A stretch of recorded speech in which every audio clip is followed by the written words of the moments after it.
শুভ সন্ধ্যা বন্ধুরা। তো আমি আজকে একটা জিনিস দেখাতে গেছি। জিনিস বলতে আমাদের ভাই একটা দাদা এসেছে, তো দাদা গান গাচ্ছেন, তো আমি দেখাচ্ছি আপনাদেরকে।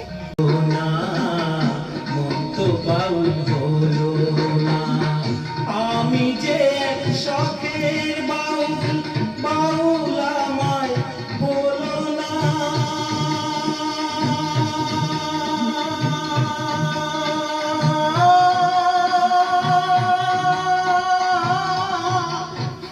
তো হারিয়ে যায়। লম্বা না লাস্টেরটা।